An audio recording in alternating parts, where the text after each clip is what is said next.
Hey dudes, welcome to Splat from the Past, the only 80s themed horror and sci-fi show where things can get totally radical.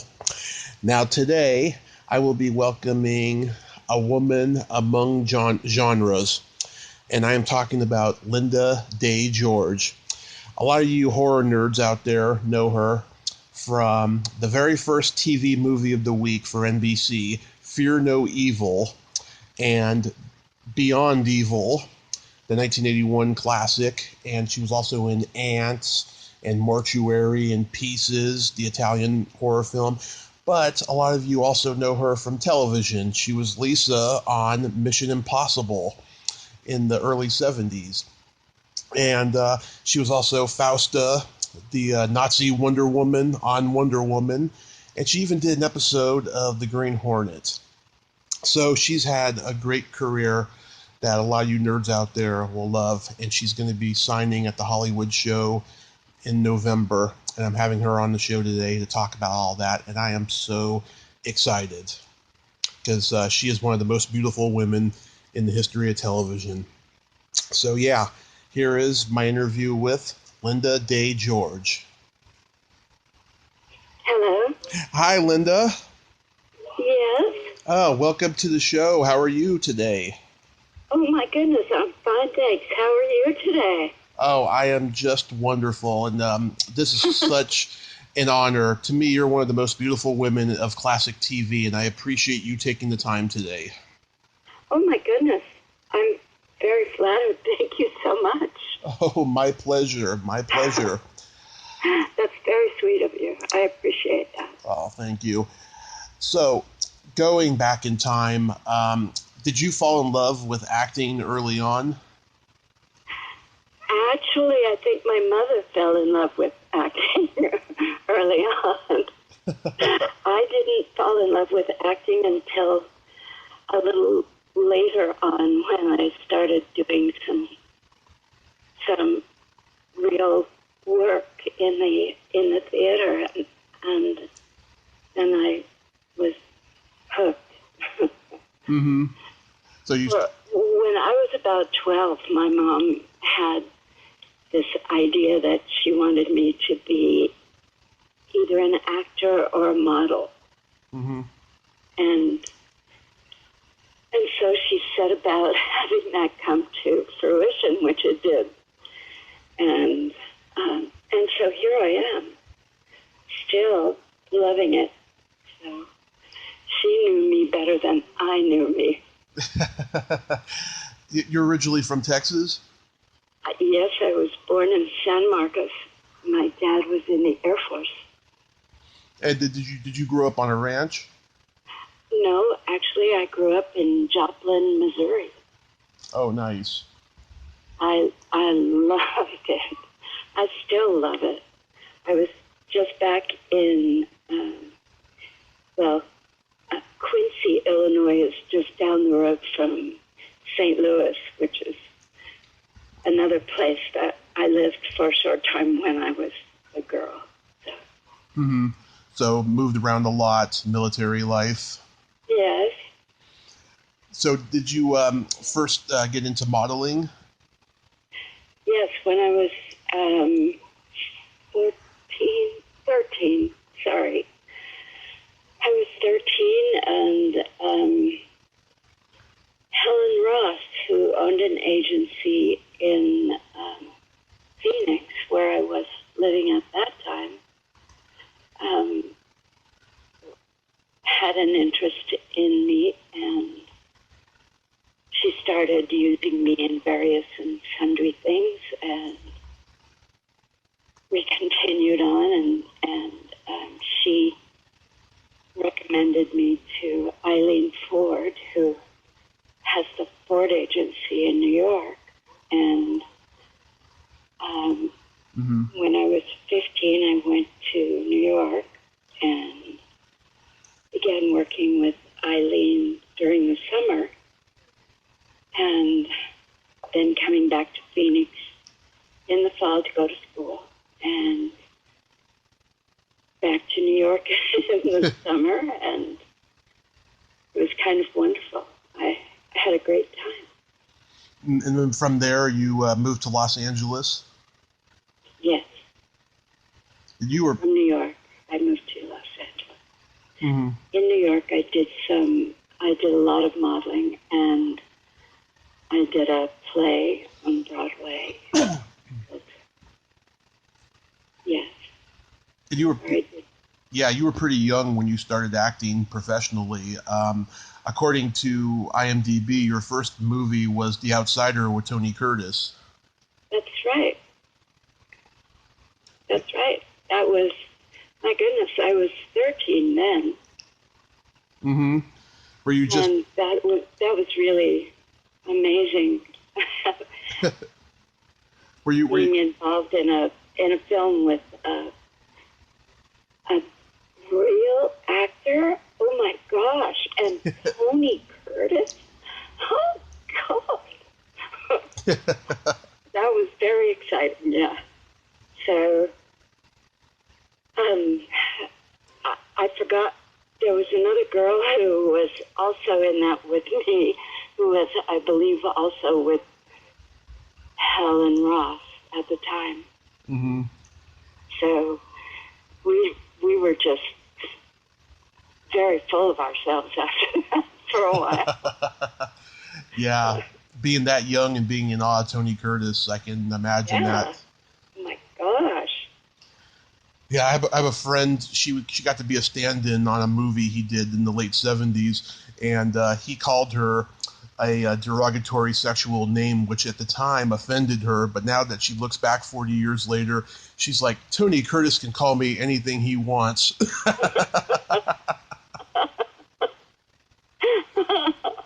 Yeah. Yeah. I know just what you mean. Yeah. having come from somewhere around the same period of time. Yeah. So you started working steadily in film and television. When did you meet Christopher?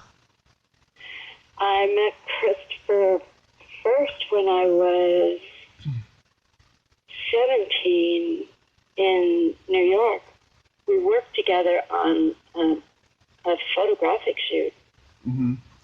And I had lunch with him a number of times after that, and he was just a really terrific guy. I really enjoyed being around him. He was fun, and he had lots of fun things to say, and took me to wonderful places to have lunch, and that was just great. So, Mm-hmm. and then I guess it must have been 2 years later, we went to Brazil Mm-hmm. to do a film together. And I was just mad for that guy. So we had a really, really wonderful time while we were there. That was just one of the best things that ever happened to me. Oh, so it was love at first sight? Oh, my goodness. It was brilliant. I loved it. I had a fabulous time with Chris. He was just my dream guy, truly. And then let's see, what was it?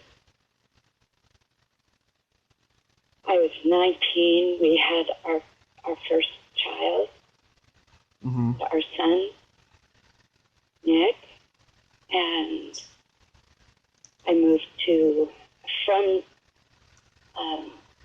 New York to LA while he was working on the Rat Patrol. Mm-hmm. And we were together for a very long time. Yeah. Oh, that's sweet. Yes, and I wouldn't have changed anything that happened. I think the Lord did a perfect job. Yeah. Had it all planned just right. Oh. you did an episode of The Green Hornet. What was it like working with Van Williams and Bruce Lee? Oh, that was really fun. That was really fun. Van was just a doll. He was just as sweet as he could be, very nice to me, and I really appreciated him. And Bruce was just wonderful. He was so much fun, and he was always doing something. Mm-hmm.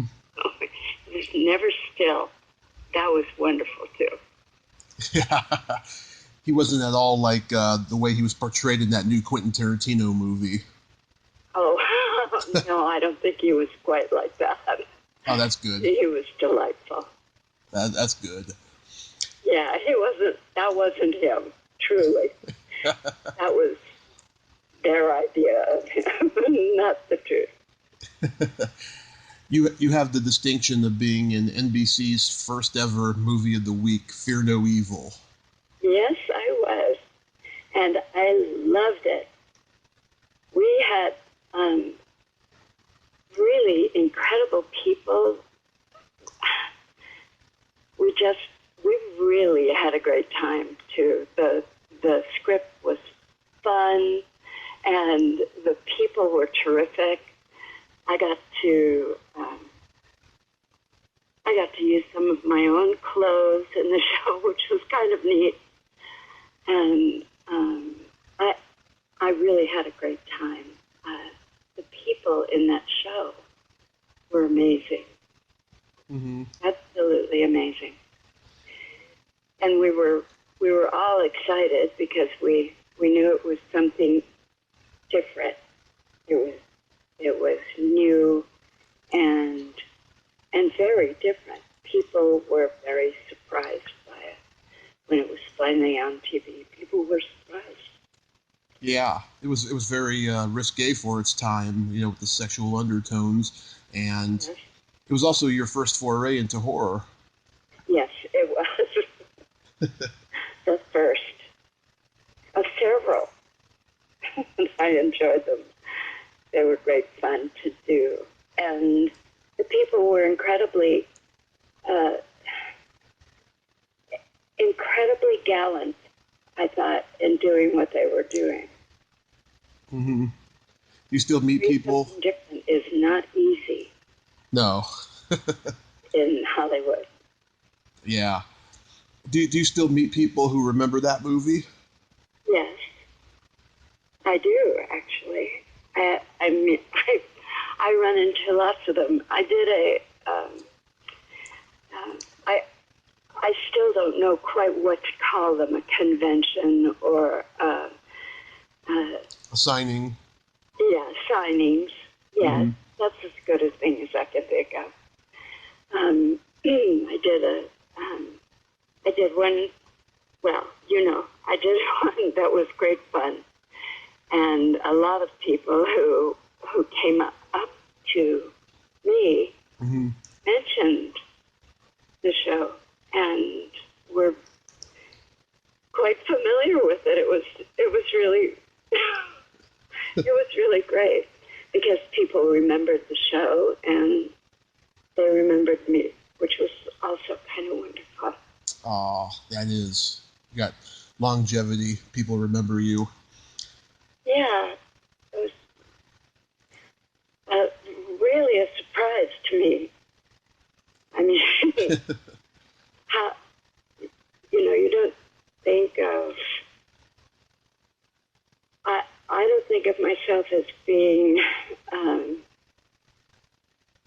memorable in any particular sense. I mean, I'm pretty much like everyone else, and I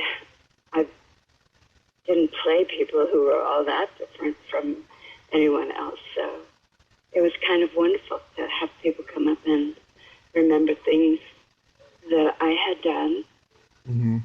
people that I had not met before that I didn't know, and I was kind of surprised that people knew me.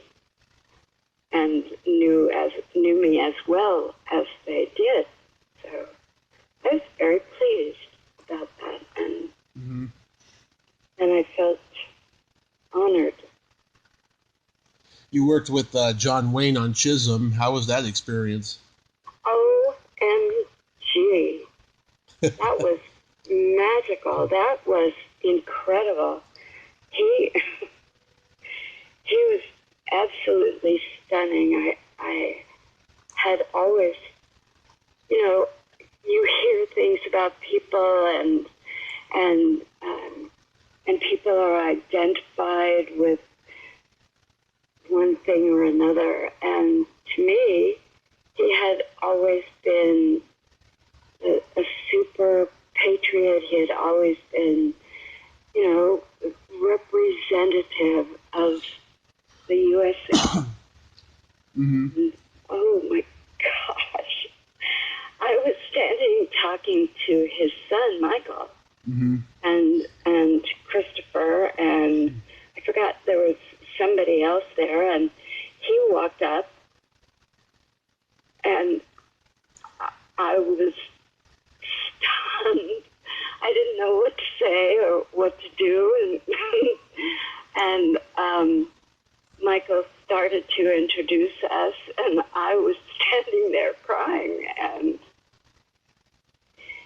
he said, "Well, what are you crying about, little girl?" And I said, "Well, how would you feel if the Statue of Liberty talked to you?" I could not believe that he was standing there talking to me. Yeah. Oh, my God. So I had a great time, and we laughed an awful lot. We spent a lot of time together. And you had all these great character actors, Forrest Tucker, Richard Jekyll, Andrew Prine, Ben Johnson. God, that's a great cast. Oh, my gosh. The cream of the crop, and they were all there, and they were all just delightful people, so kind and thoughtful. That's great. And funny. Very funny. The sense of humor on that set was something that you hardly ever see other than with close friends at a card game at one guy's house. Yeah. It was just wonderful. Really, really fun. Now, when you got cast on Mission Impossible, did you get that because you had done The Silent Force, which was kind of a similar show? I don't know. I have no idea if there was a connection in that sense or not. All I know is that all of a sudden one day my agent calls me and says, "We need you to do a show on the Mission Impossible series." And I was, oh my, okay, I'd love to do that. And I got there and we talked about that, and I was really surprised that they wanted me to do Mission. Holy mackerel.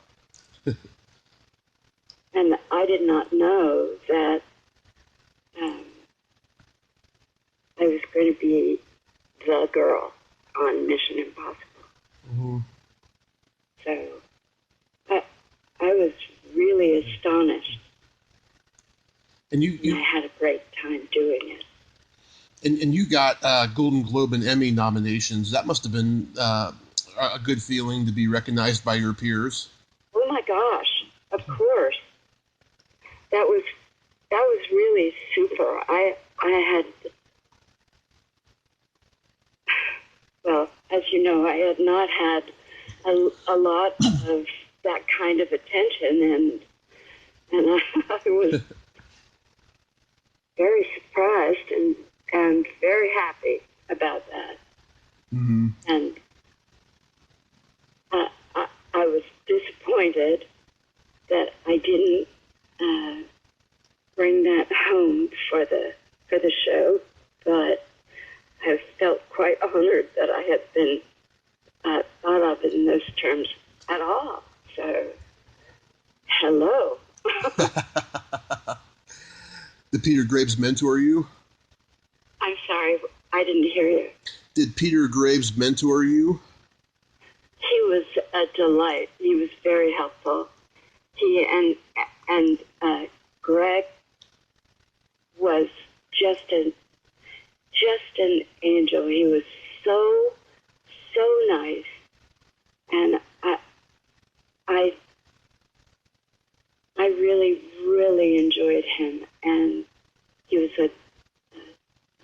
an awfully nice man. An awfully nice man. Yeah. I'm sure that the world would have loved to have had him around a lot longer.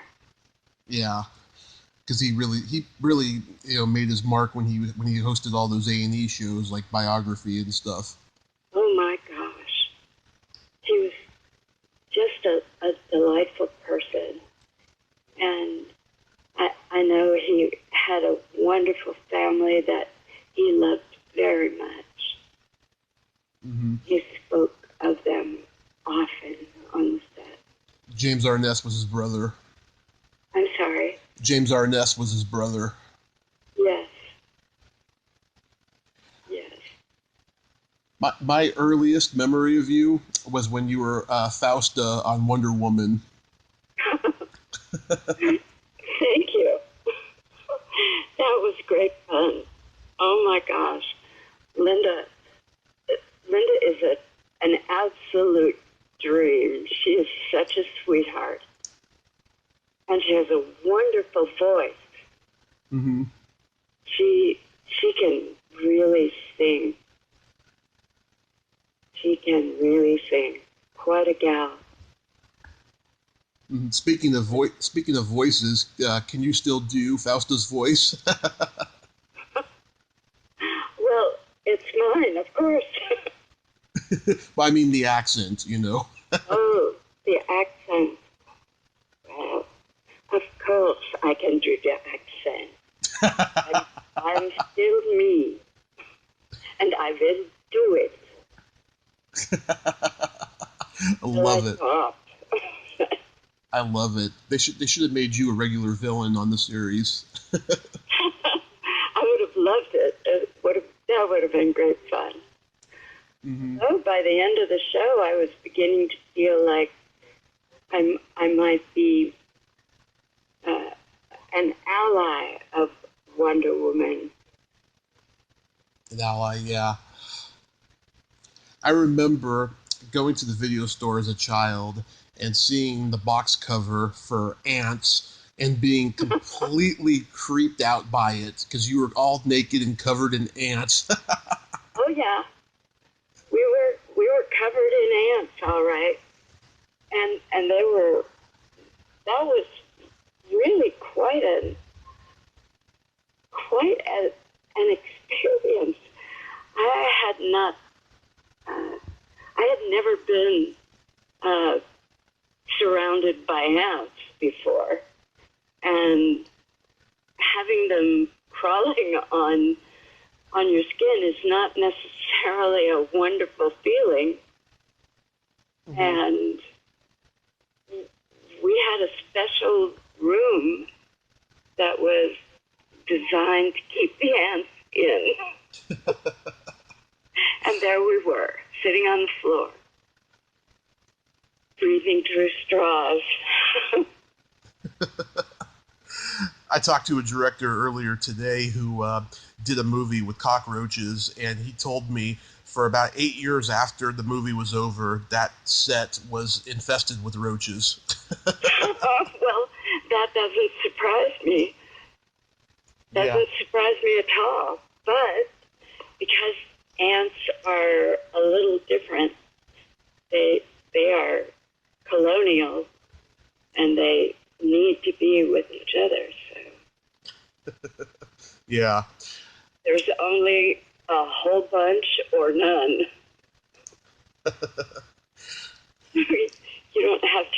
choice with ants. Oh, no. And they're very smart, too. Oh, my goodness. Yes, they are. Except when it's very cold. They don't like the cold, which we found very convenient. Because, yes, if you stay nice and cold, they will stay off of you. Yes. Then... It was great fun. It was great fun. Yes. Then you did the cult classic Beyond Evil. I love that movie. Oh, my gosh. Thank you. That was really fun. We had a wonderful time on the set, as you might guess. Yeah. That was quite a film, and the director was a delightful person. He was really a nice man, and I know that he had kind of a reputation for not being quite that. Mm-hmm. However, he was quite a nice man, and he was very helpful. You had great chemistry with John Saxon. Is he good to work with? Yes, he was wonderful to work with. He was a really really interesting man. A really interesting man. Yeah. He and Chris got along really well. And so Chris was visiting the set often just to say hey. Mm-hmm. And I think they got along very well. Yeah, it's always good when the imaginary husband and the real husband get along. Yes. It always helps. And they did. They got along very well. And I had a great time with John. He was a really interesting man. Interesting to talk to. Yeah, and I love how you and Janice Lynn have those green lasers shooting out of your eyes. That was pretty good, huh? Yeah. It reminds me of that movie Village of the Damned, where the kids have lasers coming out of their eyes. Yeah. Yes. Well, they had some really interesting things to draw from. And they used them all. Yeah. So we had a great time. And I would have, I would have just loved to have had that shoot be a lot longer, because we did have fun. Nice. That was at a time, too, when TV actors had to do low-budget horror and sci-fi movies because it was difficult getting into mainstream movies. That's true. That's very true. But doing them was, I think, was great fun. I wouldn't have said no to those anyway, because they were great. And I think that life is much more interesting if you're willing to have fun. That's true. Very true.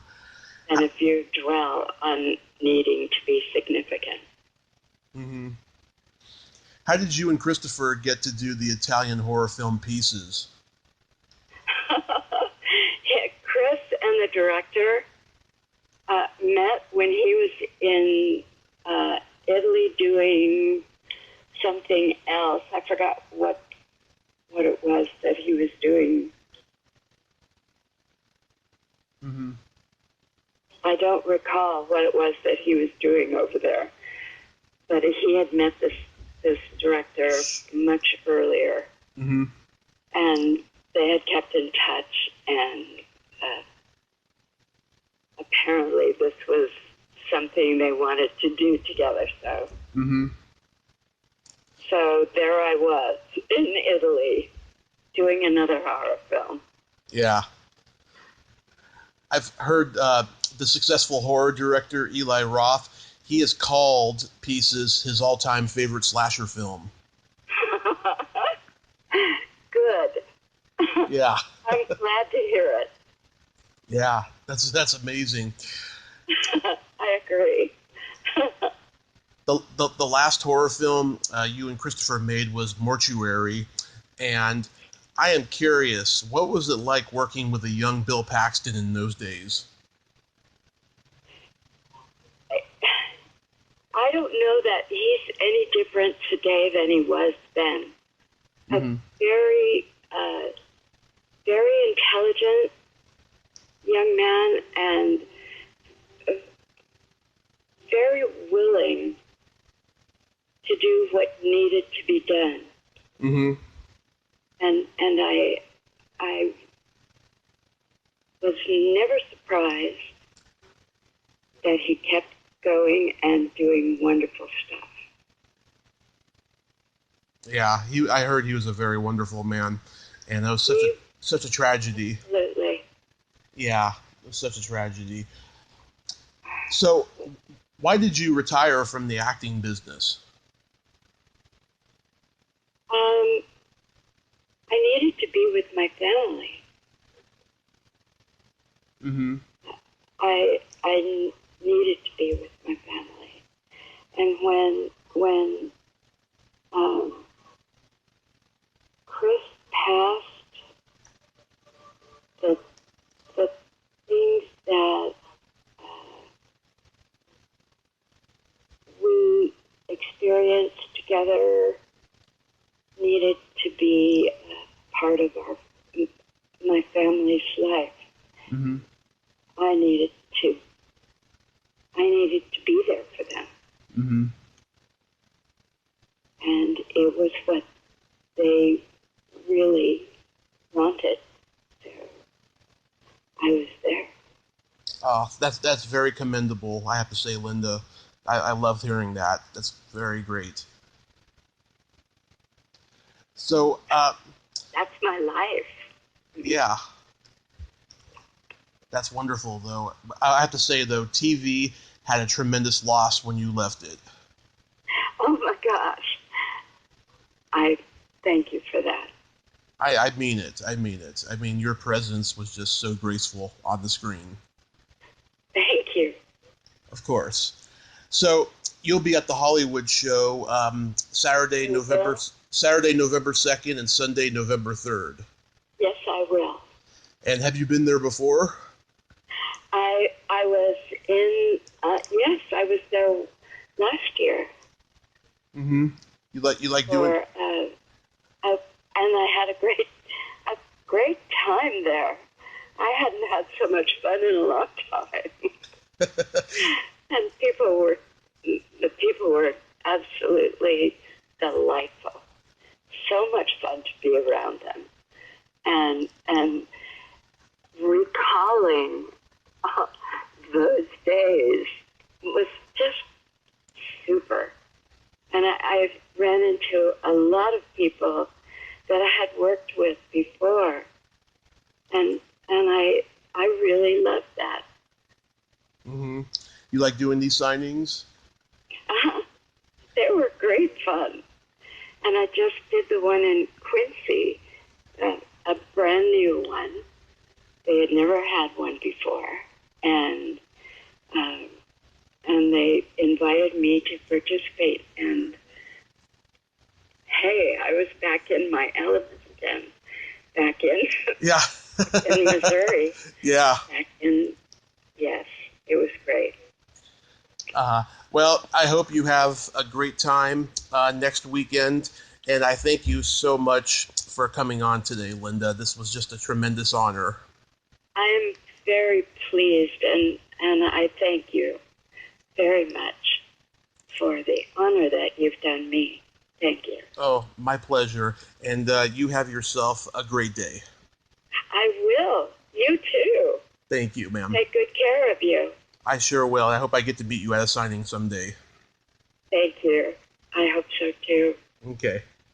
All right. Bye-bye. Bye. Well, there you have it. Lynda Day George. Ain't she a sweetheart? Sweet lady. Great stories. I love the fact that she gave it all up for her children. That's beautiful. I love hearing that, even though she is missed on the screen.